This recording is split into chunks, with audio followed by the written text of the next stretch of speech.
안녕하세요. 오늘 읽을 책은 김연아 작가님의 비울수록 사람을 더 채우는 말그릇입니다.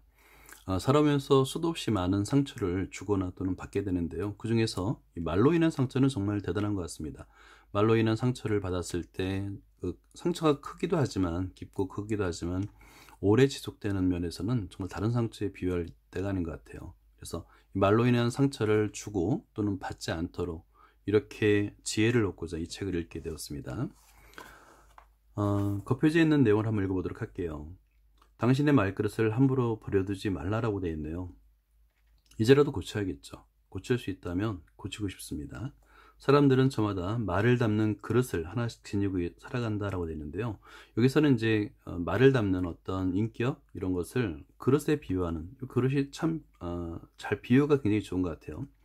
그런데 그 말그릇의 상태에 따라서 말의 수준과 관계의 깊이가 천차만별로 달라진다. 말솜씨에만 집중하는 사람들은 이목을 끌기 위한 말하기를 사용하지만 말그릇이 단단한 사람들, 소통하는 말하기를 사용한다. 그러니까 말의 어떤 목적이 이목을 끌기 위한 사람이 있는 반면에 소통을 위한 것이 있다라고 설명하고 있습니다. 꼭 필요한 때에 단정하게 말하는 것의 힘을 제대로 알고 있다. 당신의 말그릇은 어떤가? 한번 생각해 볼 나이라고 생각해요. 나의 말그릇은 정말 어떤가? 상처를 주거나 받지 않는가? 그 부분을 염두에 두면서 읽어보려 합니다. 크고 단단해서 그 안에 사람을 담을 수 있는가? 아니면 얕고 작아서 스치는 말 하나에도 불안하게 흔들리는가? 좀 마음에 와닿는 그런 말들을 벌써 읽은 것 같습니다. 프롤로그를 한번 읽어볼게요. 프롤로그. 말이 주는 상처는 가장 아프다. 이 제목에 오히려 저는 가장 와닿았어요. 말로 인한 상처는 정말 오래갑니다. 문득문득 떠오르기도 하고요. 힘들 때 말로 인한 상처, 말로 받았던 상처가 갑자기 떠오르게 되는데 그럼 너무 힘든 것 같아요. 왜 말을 저렇게 하지? 무조건 윽박지르는 상사나 솔직함을 핑계로 가슴에 비수를 꽂는 친구, 유독 아픈 말만 골라 하는 가족. 가족이 이제 제일 심합니다. 꼭 그렇게 말해야 하냐? 꼭 따지고 싶을 때가 있습니다. 매번 그렇게 따지고 싶은데 그러지 못해서 상처가 되는 경우가 많았어요. 물론 당신도 지금껏 몇 번이나 말로써 사랑하는 이의 마음을 무너뜨리고 아끼는 사람들을 밀어내는지 모른다. 그렇죠. 상처를 받은 것 못지않게 아마 상처를 줬을 거예요. 어쩌면 어제 저녁에도 마음과 다른 말을 툭 내뱉고 돌아서면서 너무 심했나 하고 후회했을지도 모른다. 그렇게 우리는 어른이 되어서도 여전히 말에 서툴다. 정말 공감하는 말입니다. 어른이 된다는 것은 그저 나이만 먹는 것이다 라는 생각이 들 때가 많아요. 좀 더 성숙해지고 싶은데 저절로 되는 건 없는 것 같습니다. 무심코 던진 말이라도 일단 입 밖으로 나온 말은 사람의 마음에 파장을 일으킨다. 정말 좋은 말이에요. 일단은 무슨 말이든 듣게 되면 그 말은 저에게 영향을 줍니다. 특히나 그게 만약에 상처를 주는 말이라면 더 큰 파장을 일으키겠죠.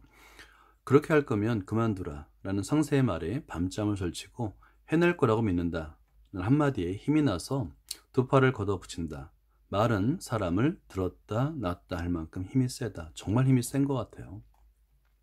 안타까운 것은 말 때문에 자책하거나 타인을 원망하면서도 여전히 자신의 잘못된 말 습관을 그냥 그대로 내버려 둔다는 데 있다라는 겁니다. 제가 이거에 해당되는 것 같아요. 그러니까 말에 대해서는 여러 가지 아쉬움도 있고 상처도 많고 그런데 그거를 노력을 하지 않은 것 같아요. 뭐 아나운서처럼 이렇게 똑부러지게 말을 잘하는 것도 저는 부럽긴 하지만 그거보다 상처를 덜 주고 상처를 덜 받는 형태의 말, 소통하기 위한 말, 그런 말을 좀 하고 싶습니다. 그래서 그런 말을 하고 싶어서 이제 노력을 하고 싶어서 이 책을 읽는 겁니다. 말이라는 것은 기술이 아니라 매일매일 쌓아 올려진 습관에 가깝기 때문이다. 옳은 말 같아요. 말이라는 것은 정말 습관입니다. 그래서 이 독서를 통해서 이 습관을 옳은 방향으로 바꾸고 있는 노력을 하고 있습니다. 살면서 보고 듣고 느낀 모든 것들이 뒤섞이고 숙성돼서 그 사람만의 독특하고 일관된 방식으로 나오는 게 바로 말이다. 그렇게 만들어진 언어는 그 사람의 내면과 닮아 있다. 사실 제가 부족하게 느끼는 이 말이 있잖아요. 그건 저희 내면인 것 같아요. 나의 내면이 아직은 성숙하지 않았기 때문에 아직도 성숙하지 않았기 때문에 말로 인한 상처를 주거나 받는 일이 자주 발생하는 것 같습니다. 지금까지와는 다른 말 습관을 지니고 싶다면 말 그 자체에만 집중할 게 아니라 그 이면에 있는 나를 함께 들여다봐야 합니다. 라고 되어 있는데요. 그에 대한 노력이 좀 필요하다고 생각합니다. 그러니까 말을 유창하게 잘한다. 이것을 이제 부러워할 나이는 저는 지났고요. 말을 좀 더 성숙되게 하고 싶어요. 그 성숙이라는 것은 아무래도 말은 나의 속에서, 내 속에서 나오는 말이기 때문에 내 속을, 나의 인성을 좀 가다듬고 성숙시키는데 주력을 하는 게 좀 더 현명한 것 같습니다. 그럴듯하게 말하려고 노력하는 대신 말을 만들어내는 저 깊은 곳, 말의 근원지인 자신의 내면을 알기 위한 노력이 필요하다라고 되어 있습니다. 그러니까 나를 위한 소통이 좀 필요한 것 같아요. 나와의 소통, 나를 좀 더 알아가는 노력, 이런 게 좀 필요한 것 같습니다. 사람들은 저마다 말을 담는 그릇을 하나씩 가지고 있다. 그런데 그 크기에 따라서 말의 수준과 관계의 깊이가 달라진다. 일명 말그릇이 큰 사람들은 누군가를 현혹시키고 이용하기 위해서 혹은 남들보다 돋보이기 위해 말을 사용하지 않는다. 그보다는 타인과 소통하기 위해 갈등을 극복하고 사람들을 이해하기 위한 말을 사용한다라고 되어 있네요. 똑같은 말이라도 다르다는 거예요. 이 책에서 다루고 있는 것은 단순히 말 잘하는 법을 넘어선다. 말그릇의 의미에 대해서 생각해보고 어떻게 하면 나의 말그릇을 보다 단단하고 깊이 있게 만들 수 있는지 알려준다. 그리고 그 과정은 결국 나를 이해하고 사람을 이해하는 힘을 기르는 법과 맞닿아 있다고 되는데요. 나를 먼저 이해해야 될 것 같아요. 그리고 상대방을 이해하는 힘을 가지고 있는 사람은 말 또한 상처를 담지 않고 주고받을 수 있을 것 같아요. 말은 당신을 드러낸다. 말이 곧 나인 것 같아요. 다른 사람들이 나를 평가할 때 나의 행동도 물론 중요하지만 나와의 의사소통, 내가 하는 말을 가지고 나를 평가한다고 저는 생각합니다. 저 또한 마찬가지고요. 필요한 말을 제때하고 후회할 말을 덜 하고 살았으면 좋겠다. 말 때문에 사람을 잃어버리지 않았으면 좋겠다. 말로 한 명이라도 더 살리고 키워낼 수 있으면 좋겠다. 당신의 말은 당신이 없는 순간에도 사람들의 마음속을 떠다닌다. 이건 정말 옳은 말 같아요. 반대로 다른 사람은 생각하지도 않고 있는데 그 사람이 했던 말, 그 사람에게서 들었던 말은 제 마음속에 살아있거든요. 그럼 저에게 상처를 줍니다. 그러니 진정한 말의 주인으로 살아가기를, 무엇보다도 당신의 일상이 말 때문에 외로워지지 않기를 진심으로 바란다 라고 적혀 있습니다.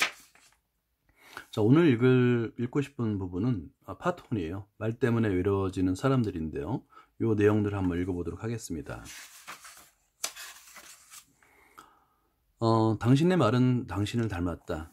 공감합니다. 저의 말은, 제가 이제 사실은 말을 잘하지도 못하고 그런 부분도 있지만 말을 유창하게 하는 걸 목표로 해서 그 책을 읽진 않아요. 말하기 연습하거나 책을 읽는 목적은 좀 공감을 할 수 있는 말을 하고 싶어요. 그리고 때에 따라서는, 필요에 따라서는 내가 하고자 하는 말을 정확하게, 어떤 굽힘도 없이 정확하게 하고자 하는 그런 말을 하고 싶습니다. 여러 가지 말들이 있죠. 진심으로 충고할게. 너 그렇게 살지 마. 내가 문제라는 것은 알고 있어. 아무리 힘들어도 정신만 차리면 다 이겨낼 수 있는 거야. 그야 머리로는 알고 있지. 아니, 넌 아직도 정신 못 차렸어. 너까지 그렇게 말하면 어떡해. 나니까 이렇게 말하는 거야. 우리가 요 비슷한 말들을 좀 많이 듣고 살죠. 어렵게 고민을 털어놨는데 친구가 이런 반응을 보인다면 어떨까. 이런 친구들이 많고 저 또한 그런 말들을 했던 것 같아요. 가만히 따져보면 다 맞는 말이다. 하지만 이상하게 들으면 들을수록 기분이 상합니다. 당연히 기분이 상해요. 괜히 말을 꺼냈다는 생각만 듭니다. 저런 식의 대화 패턴이 몇 번 더 반복되면 아마 저 친구에게는 2번 다시 고민을 꺼내놓지 않게 될 것이다. 아무리 너를 위한 말이라고 번지르르하게 포장해도 알맹이는 네가 문제다, 네가 나약하다 라는 뜻을 담고 있기 때문이다. 책임 돌리기예요. 게다가 내 고민을 듣고 싶은 마음보다는 이 기회를 통해서 가르치고 충고하고 싶은 마음이 더 강하게 느껴지는 거예요. 그러니까 우리는 보통 말을 하나의 권력으로 생각하면서 타인에게 영향을 주기 위한 도구로 사용할 때가 있는데, 이때가 대표적인 예가 같아요. 직장뿐만 아니라 친구들과도, 가족관계도 마찬가지가 되겠죠. 갈등에 처했을 때 상대방의 결점과 한계를 찾아내고 당장 자신의 감정을 해소하는 데 집중하는 사람들이 있어요. 많죠. 있는 게 아니라. 대화를 하면 할수록 상대방의 취약점과 죄책감을 귀신같이 건드리기 때문에 말이 길어질수록 상황은 더욱더 나빠진다. 특히 직장 동료 가족 중에서 이런 사람들은 흔하게 만나는 것 같아요. 정말 다른 사람의 약점을 귀신같이 찾아내고 정말 집요하고 비열하게 그렇게 공격하는 사람들이 있습니다. 그런 사람들에게는 아주 당당하게 그 점에 대해서 잘못됐음을 우리가 말할 수 있는 정도는 돼야 될 것 같아요. 상처를 받으면 안 돼요. 그런 사람들은 성향이기 때문에 한번 그걸 수용하게 되면 계속 반복해서 더 큰 상처를 주려고 합니다. 그래서 그런 사람들과 만났을 때는 단호하게 당신 지금 뭐 하는 겁니까? 라고 이렇게 얘기를 할 수 있는 정도는 돼야 될 것 같아요. 그리고 이런 식의 말 습관은 아이와의 관계에서도 고스란히 재현된다인데, 이건 이제 부모로서는 굉장히 조심해야 될 얘기들이 있어요. 아이는 성장하는 과정에 있고 많은 것이 부족하죠. 어른이 보기에는. 저 또한 많이 반성하고 있는 대목 중에 하나인데요. 한번 읽어볼게요. 공부를 열심히 했어봐라. 도대체 누굴 닮아 그러니? 공부 얘기 좀 그만해. 나 위에 그러니? 다 너 잘되라고 그러는 거지. 이게 이제 부모들이 흔히 갖는 핑계죠. 너 잘되라고 우리가 부모님이 잔소리하는 거야 라고 하는데 사실은 아니에요. 답답해서 그냥 자기가 답답한 마음을 풀기 위해서 아이에게 잔소리할 뿐이라는 거를 본인이 알아야 될 것 같아요. 저도 그런 점들을 굉장히 유념하면서 아이들에게 말을 조심하고자 노력하고 있습니다. 편하고 가까운 관계일수록 말의 경계는 무너지기 쉽다. 이 말이 정확한 것 같아요. 그러니까 가족들 사이에 오가는 언어폭력들이 너무 심합니다. 저 또한 어렸을 때 막내로 자라면서 얻었던 그 언어폭력들은 그 형제들은 그걸 기억조차 못하고 굉장히 자기가 굉장히 선하고 잘해줬다고 생각하더라고요. 그러니까 가해자들은 전혀 몰라요.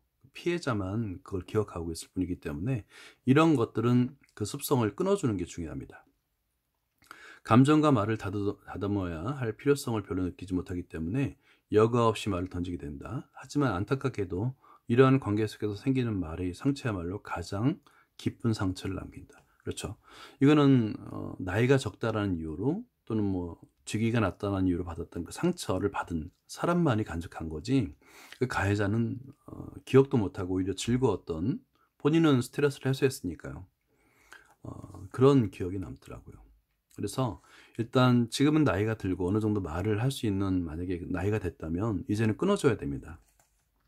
당신 그렇게 말하지 말라고 정확하게 끊어주고요. 만약에 그걸 고치지 않으면 관계를 끊어버리는 형태까지 마음을 아주 독하게 먹고 끊어야 됩니다. 그렇지 않으면 상대방은 알 수가 없어요.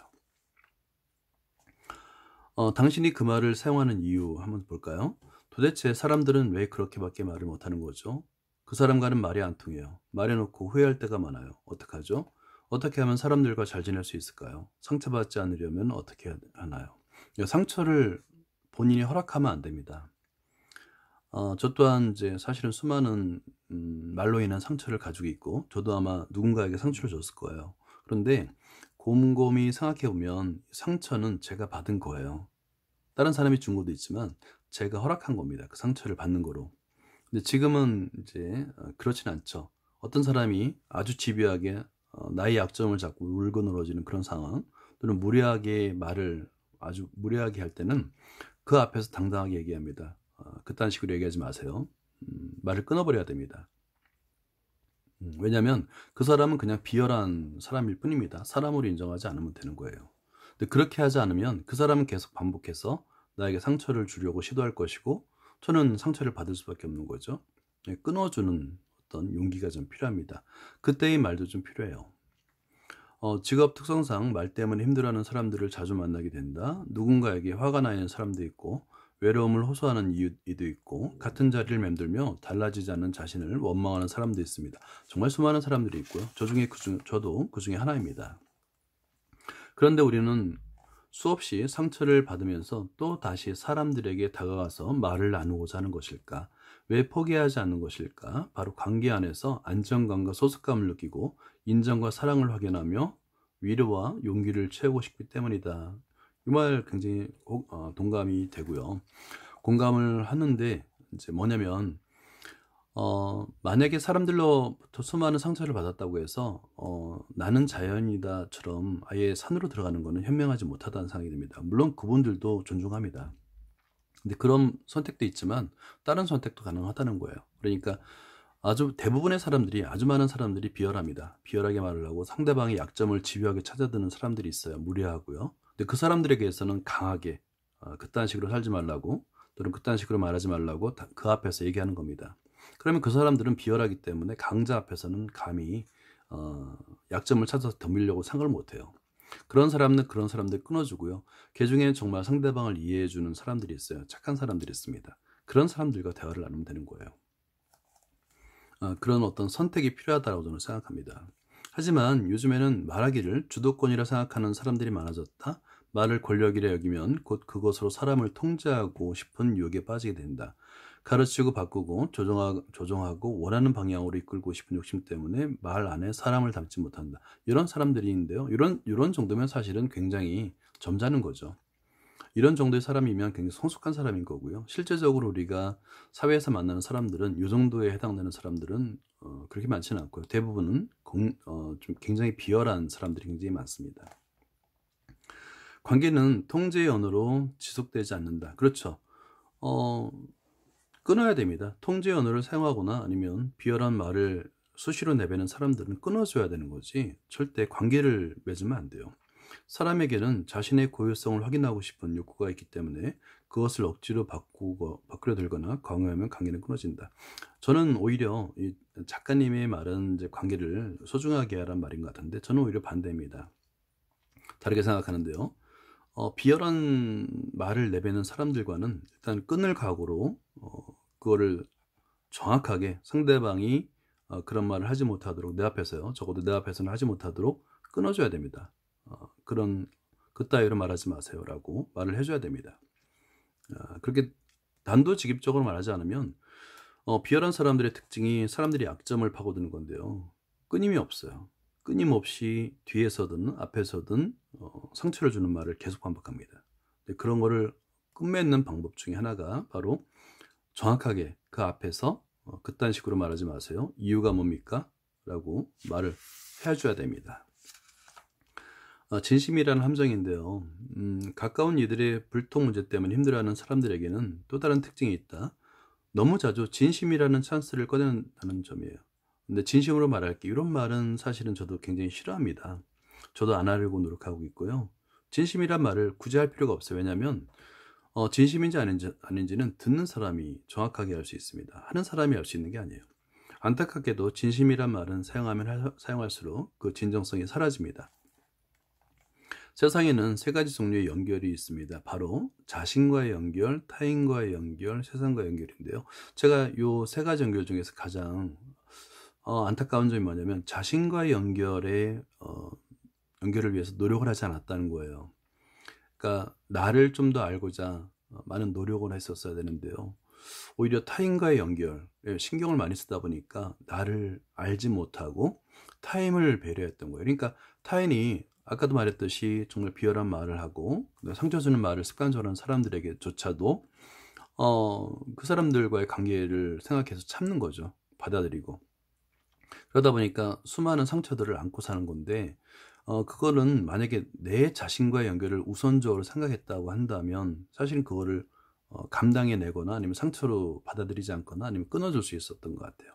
지금은 물론 이제 자신과의 연결을 좀 더 타인과 연결보다 우선적으로 생각하면서 나 자신을 알려고 노력하고 있습니다. 말이 제 값을 다하지 못하면 자신에게 만족하기 힘들어지고 누군가에게 좋은 선배나 부모, 친구가 되기도 어려워집니다. 이건 당연한 거예요.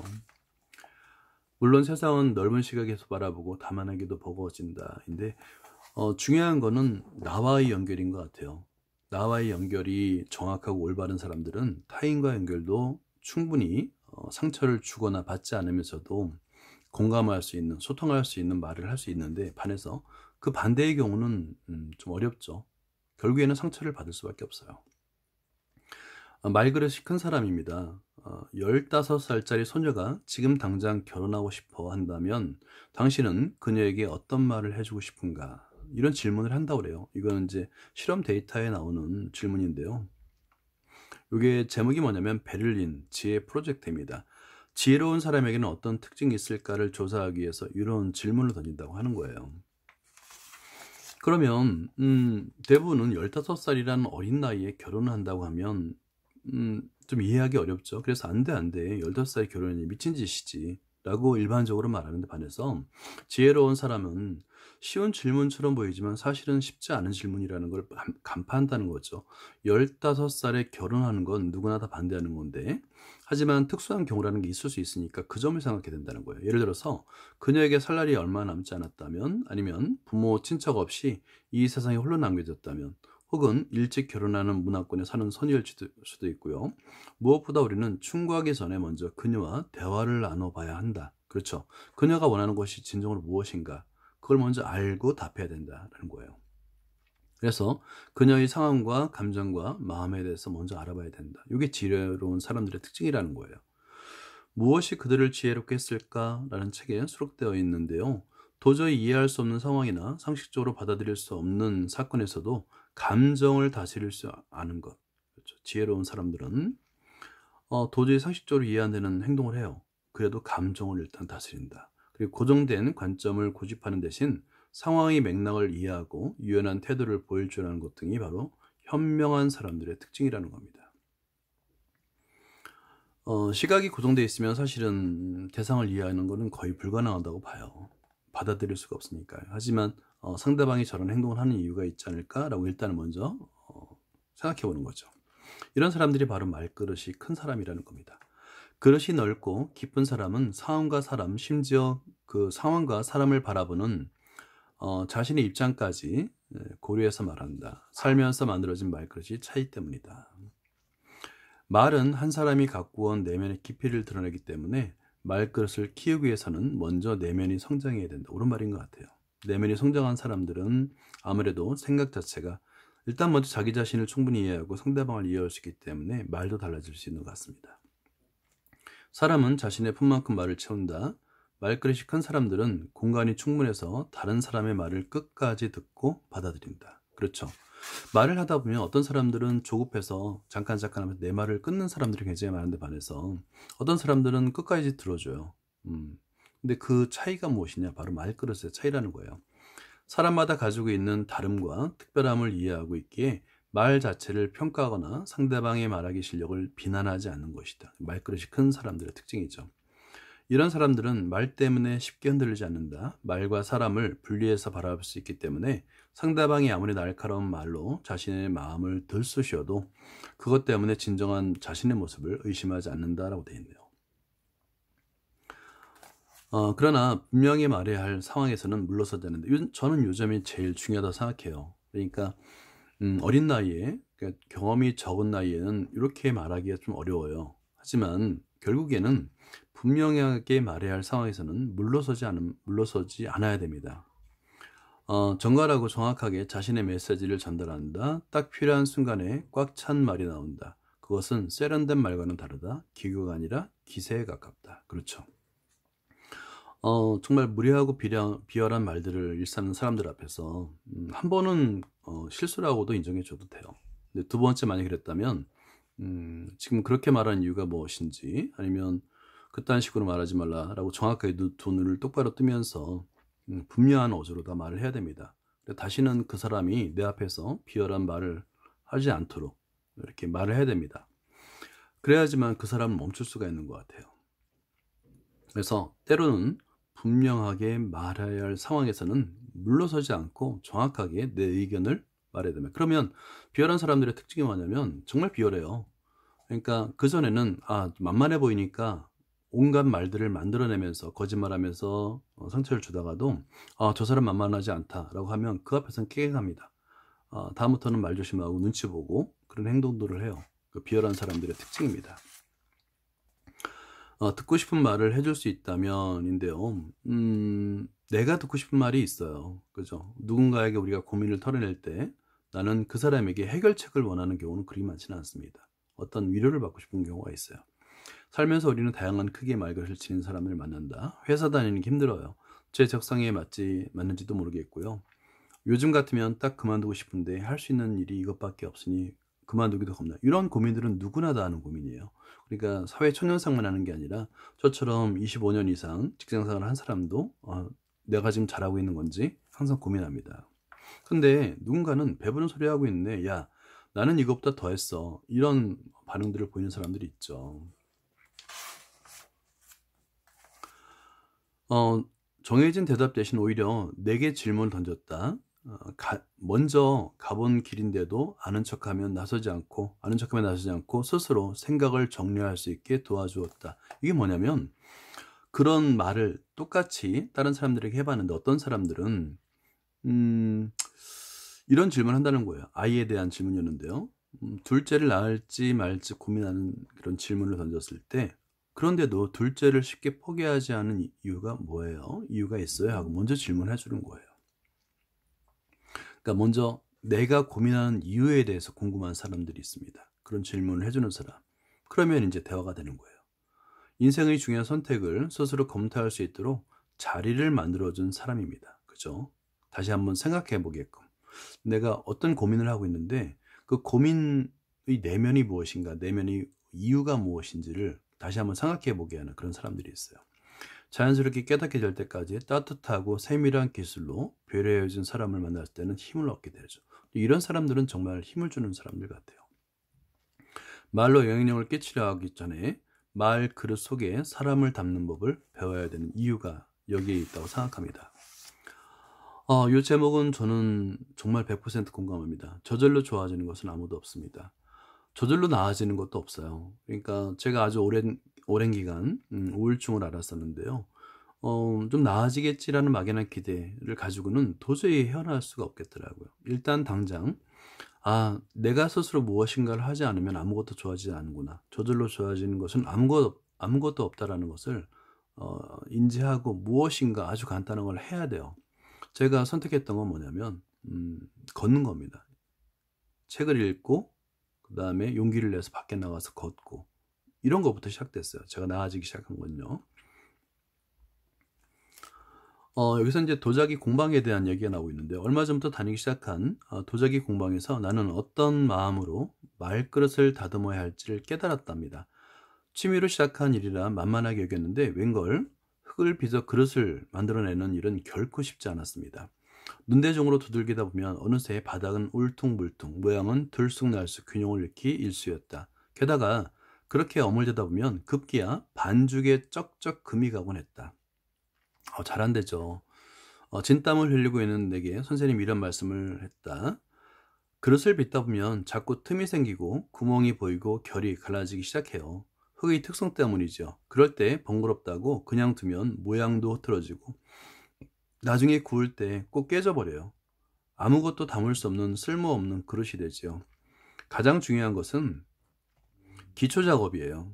틈이 보면 바로바로 손으로 매만져주고 구멍이 생기면 빠짐없이 채워줘야 해요. 필요 없는 공기 거품은 모두 없애야 하고요. 공을 들여 쓰다듬고 매만질수록 그릇이 견고해집니다. 그래야 나중에 고생을 덜해요. 그렇죠.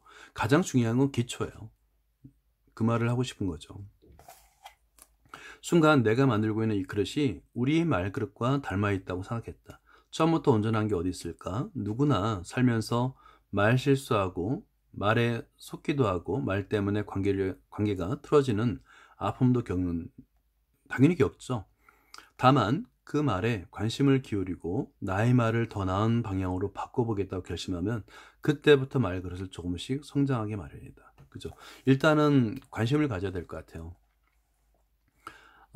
제가 지금 굉장히 놀랐던 건 뭐냐면 제가 거의 10년 가까이 우울증을 앓으면서 굉장히 힘들었거든요. 주말에는 침대에서 일어나지도 못하고 굉장히 심한 두통과 무기력증을 겪었는데 근데 아주 단순한 거예요. 신발을 신고 걸었어요. 산책로를. 근데 그 걷는 것만으로 충분히 그 무기력증을 그 순간만큼 이겨낼 수 있겠더라고요. 아무 생각 없이 무모한 도전 이런 거 할 필요 없이 어려운 도전이고 이런 게 아니라 단순히 신발을 신고 현관문을 열고 나가는 겁니다. 그리고 산책로를 걸었어요. 걷는 순간만큼, 걷는 시간만큼은 그 무기력증에서 벗어날 수 있겠더라고요. 그게 이제 매일같이 지속되다 보니까 조금씩 나아지고 현재는 9권의 책을 출판할 정도로 제가 이제 하고 싶은 것을 현재 찾아가고 있는 그런 어떤 상황까지 조금씩 나아진 것 같아요. 만약에 그때 신발을 신고 현관문을 열고 나가는 그런 행동을 직접적으로 취하지 않았다면 아마 지금도 역시나 저는 우울증에서 벗어나지 못했을 겁니다. 그 다음에 내면 아이란 말이 있는데요. 내면 아이는 제가 이젠 나답게 살기로 했다라는 책을 쓰면서 가장 많이 저에게 제 안에 있던 그 아픔, 어렸을 때 겪었던 굉장히 큰 아픔, 그걸 발견하는 데 도움이 됐던 개념이에요. 심리학에서는 내면 아이 또는 어른 아이라는 개념이 있는데요. 이게 뭐냐면 어렸을 때 받았던 상처는 없어지지 않고 내면에 남아 있습니다. 그것이 불쑥 나타나면서 우울한 기분, 그러니까 상처, 힘들 때마다 그게 되새겨지는 거예요. 근데 그거를 찾고 명상을 통해서 아니면 생각을 통해서 그 내면의 상처받은 아이를 찾고 다독여주는 작업을 계속했어요. 지금도 물론 계속하고 있고요. 일단 성장이 멈춘 그때로 들어가야 됩니다. 왜냐하면 그 아이는 그때 머물러 있거든요. 그래서 그 아이의 상처를 원인을 알아보고 그 다음에 그 원인에 맞게끔 다독여주는 거예요. 말 습관도 마찬가지다. 내가 무의식적으로 사용하고 있는 잘못된 표현이 있다면 그것을 사용할 때 내 말투는 어떠한지, 내 표정은 어떠한지, 내 마음은 어떠한지 천천히 다시금 살펴보는 시간을 가져야 됩니다.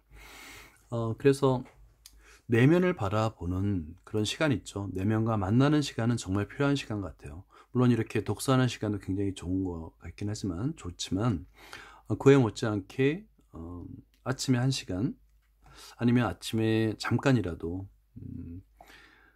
나의 내면을 바라보는, 나의 내면과 마주하는 그런 시간들을 갖는 것이 저한테는 큰 도움이 됐습니다. 말은 몇 초 만에 세상 밖으로 나오지만 그 한마디 한마디에는 평생의 경험이 담겨 있습니다. 당신의 말끝을 살핀다는 것은 말 속에 숨어있는 자신을 이해하는 과정과 같습니다. 그렇죠. 내가 하는 말 속에는 내가 숨겨져 있어요. 그래서 나의 말에 문제가 있다, 또는 나의 말에 타인에게 상처를 주고 있다 라고 한다면 그거는 그대로 넘기면 안 되고요. 말 속에 숨어있는 나의 자신, 그렇게 말을 하는 나를 한번 발견해보고 생각해보고 그리고 할 수 있다면 조금씩 고쳐나가는 노력이 필요한 것 같습니다. 만약 당신의 말이 잘못되어 있다면, 느낀다면 그 이유 없이 당신의 마음 안에 있을 것이다. 그렇죠. 내 마음 안에 무언가 상처가 되고 공격적인 어떤 무언가 있는 거예요. 그걸 발견하고 치유해 줘야 됩니다. 한 사람의 말을 움직이고 있던 심리적인 근원, 이 근원과 마주해야 돼요. 저는 나의 내면이라고 해석했습니다. 그러니까 나의 말이, 내가 말이 좀 어눌하고 또는 상대방에게 공감을 받을 수 없는 그런 말을 하고 있다면 심리적으로 내 안에 그 원인이 있다, 근원이 있다라고 저는 생각합니다. 어린 시절 채워지지 못한 그의 인정욕구. 인정욕구는 어린 나이 때는 사실 누구나 인정욕구가 있고요. 인정받지 못해서 얻는 상처도 굉장히 큽니다. 그 상처가 남아있을 수 있어요. 저는 남아있었고요. 그 상처를 지금 어루만지고 있습니다.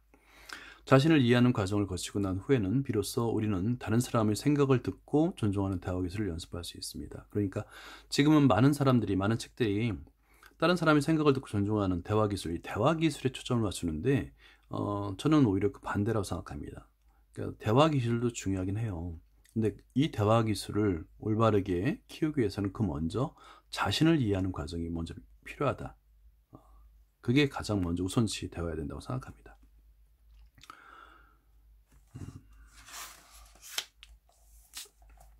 상처받는 게 무서워서 무의식적으로 사람들과 친밀해지는 것을 피하고 거리를 했다는 것을 알게 되었다인데요. 대부분 이렇죠. 저도 그렇고요. 많은 사람들이 상처받는 게 무서워요.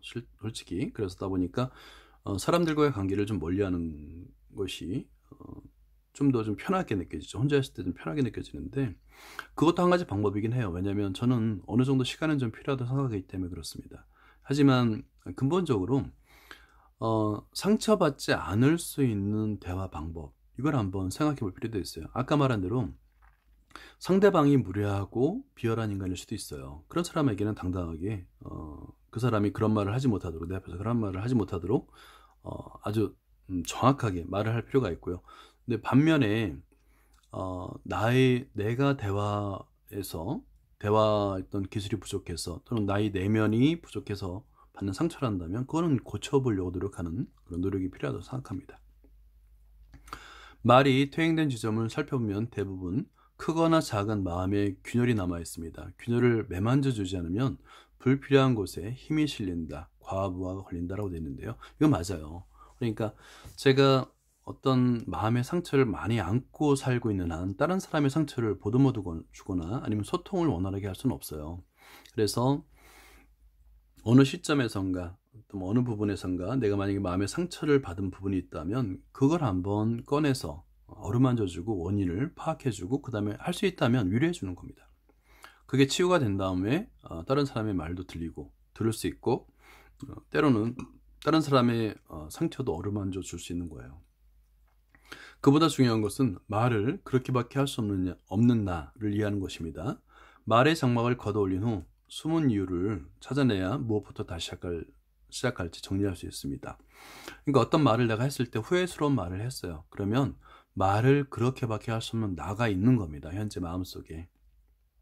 치유받지 못한 내가 상처를 아는 채 내 속에 살아남아 있는 거예요.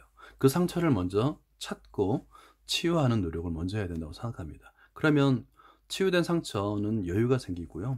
다른 사람의 상처도 어루만질 수 있는 그런 능력과 여유가 생깁니다. 말 기술도 내게 맞게 체화되는 시간이 필요하다. 그 시간을 단축시키려면 말하기 기술을 배우기 전에 나를 알아가는 시간을 먼저 가져야 된다. 전적으로 동감합니다. 자기 내면을 성찰하는 시간을 먼저 가져야 돼요. 그리고 자기 내면에 남아있는 수많은 상처들을 먼저 감싸고 보듬고 위로해주는 그런 노력을 먼저 한 다음에 그 다음에 대화 기술을 익히는 것이 옳다고 생각합니다. 나답게 말한다는 것, 이 나답게라는 말은 정말 저에게는 굉장히 어려운 말이에요. 제가 쓴 책의 에세이의 제목이 이젠 나답게 살기로 했다인데 무엇이 나답게인지를 모르겠더라고요. 그 나답게를 찾는 노력이 현재까지 진행 중이에요. 말은 언어 그 이상입니다. 그것은 한 사람이 성숙해 나가는 과정이자 삶과 연결되는 방식입니다. 그러니 말을 도구로만 다루지 말고 나 자신으로 대하는 게 중요합니다. 그렇죠. 말은 표현된 나예요. 밖으로 표현된 나. 다른 사람이 확인할 수 있는 나. 그게 바로 말인 것 같아요. 사람들을 성장시키고 그들에게 필요한 존재가 되고 싶다. 사람과 세상에 이름을 남기는 존재가 되고 싶다. 그것을 통해 내 한계에 도전하고 싶고 위로받고 싶고 나의 의미를 확인하고 싶다. 누구나 이런 걸 바라고 있죠. 성장하는데 이제 이렇게 한꺼번에 변하는 건 아닌 것 같고요. 하루하루 성장하는 노력을 통해서 나의 의미를 확인할 수 있는 방법이 있다라고 저는 생각합니다. 무엇이냐면 제가 10년 동안의 우울증을 벗어나면서 시작했던 것이 읽고 쓰고 말하기 그리고 걷기였어요. 아까 말씀드린 대로 걷기도 그 순간만큼은 우울증에서 또는 무기력증에서 해방될 수 있었고요. 그 다음에 쓰기가 치유 효과가 굉장히 좋았던 것 같아요. 나에 대해서 쓰고 나의 지식과 경험을 쓰고 그 다음에 이제 에세이도 썼던 것 같아요. 그래서 나를 좀 더 발견하고 내면의 나를 발견하고 치유하는 내면에 남아있는 상처를 찾고 치유하는 노력을 계속했을 때 비로소 내가 성장하고 나의 의미를 확인해가는 그런 경험을 했습니다. 성인 중기부터 60세에 이르는 기간, 즉 각각의 성장 단계 중 가장 긴 시간 동안 가장 중요하게 대두되는 개념이 하나 있는데 바로 생산성입니다. 이건 정말 어려운 얘기예요. 그러니까 내가 나를 평가할 때 나의 의미를 확인할 때 가장 중요하게 여기는 것이 바로 생산성입니다. 지금도 마찬가지예요. 저도 하루 가치 있는 것을 생산하는 것에 좀 의미를 두면서 지금 생각하고 있고 노력하고 있습니다. 여기서 말하는 생산성이란 나 아닌 다른 사람, 다음 세대를 위해 가치 있는 역할을 하는 것을 뜻한다고 하는데 저는 이 정도까지는 아니고요. 그러니까 제가 알고 있는 지식과 경험을 통해서 다른 사람을 이롭게 할 수 있는가를 저는 그 생산성으로 보고 있어요. 지금처럼 이렇게 책을 읽는 것 또한 저는 생산성의 하나로 보고 있습니다. 물론 다른 사람들이 저를 이 내용을 동영상이나 저의 생각, 말을 공감할 수 없을 수도 있지만 공감할 수 있는, 나와 비슷한 경험을 하거나 어려움을 겪었던 사람들은 공감할 수 있을 거라고 생각하거든요. 그런 사람들에게 도움을 줄 수 있는 그런 생산성을 생각하면서 이 동영상을 촬영하고 있는 거예요. 말그릇을 다듬는 사람은 관계의 깊이가